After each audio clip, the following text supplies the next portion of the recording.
Okay, today we're going to dive into the big idea behind a really, really powerful book on self-improvement. I'm talking about Atomic Habits by James Clear. But here's the thing you need to know right away. This story, it doesn't start with some high-level theory. Nope. It starts with a truly catastrophic, life-altering event. Yeah, I was hit in the face with a baseball bat. That's literally how James Clear starts his story. It's a shocking way to begin, right? But that one event, that critical moment, is what forced him to uncover the principles that would go on to change millions of lives. And it all started with his own. So, to really get a handle on the power of these tiny habits, we've got to go right back to the moment this whole idea was born. You see, this isn't just some feel-good concept you'd read on a poster. It's a real-deal survival strategy, and it came from a place of absolute, total chaos. It was the last day of his sophomore year in high school. A stray baseball bat comes flying through the air and smacks him right between the eyes. I mean, the impact was just devastating. We're talking multiple severe skull fractures. The force of that blow, it shattered both of his eye sockets. Think about that. In just a fraction of a second, his entire world was literally turned upside down. And then things got even worse.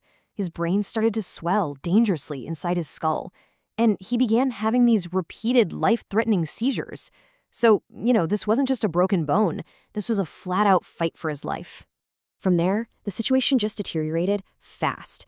He lost consciousness. His body started shutting down. At one point, he actually stopped breathing entirely.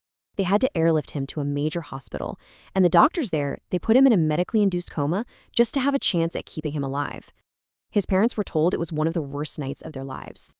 So think about that. When literally everything is taken from you, your health, your coordination, your basic ability to function, where do you even start? Seriously, how do you rebuild a life from absolute zero? And this is the turning point. His recovery. It wasn't some kind of miraculous overnight event, not at all. It was a slow, gradual discovery. The discovery that the only way to claw your way back from chaos is to focus on the smallest possible thing you can control. A single, tiny habit. Just look at the contrast here on the screen. On one side, you've got total powerlessness, a medically induced coma, seizures, the whole shebang. But on the other side, you've got the small, simple things he decided to focus on when he finally got to college. He wasn't worried about becoming a star athlete again, no. He just focused on going to bed early, he kept his dorm room neat and tidy, he worked on his study habits. And these tiny, almost insignificant actions, they gave him back a sense of control. And that feeling of control, that's what started to compound. But let me tell you, this comeback was anything but fast. A year after the injury, he was actually cut from his high school team. Can you imagine? Humiliating. But once he got to college, those small habits really started to stack up. Getting straight A's gave him more confidence, right? And that confidence started to spill over onto the baseball field. He went from being at the very bottom of the roster to a starting pitcher, then team captain, and then finally, just 6 years after being in a coma, he was named the top male athlete at his entire university. Incredible. So this whole idea of small compounding gains, it's not just some nice personal recovery story. It's actually a universal principle. And we can see it play out on a massive scale with the British cycling team. For nearly 100 years, these guys were, they were mediocre. Total non-contenders. No British cyclist had ever even won the Tour de France. But then they hire this new performance director, a guy named Dave Brailsford. And his entire philosophy, his whole game plan, was built around this one idea, the aggregation of marginal gains. The principle was actually super simple. If you break down absolutely everything that goes into riding a bike, and then you improve each little part by just 1%, you're going to get a huge increase in performance when you put it all back together. And man, did they take this to the extreme. They looked for these 1% improvements everywhere. We're talking more comfortable bike seats, rubbing alcohol on the tires for better grip. They even had electrically heated overshorts to keep muscles at the perfect temperature. They found hundreds of these tiny little advantages, and the results? They were absolutely staggering. The team went on to win 5 Tour de France titles in just 6 years, a whole century of mediocrity just erased by the power of marginal gains. Okay, so all of this brings us right to the central concept of the book. We've seen this principle in action, right? Both for one person coming back from the brink and for a world-class sports team. But what exactly is an atomic habit?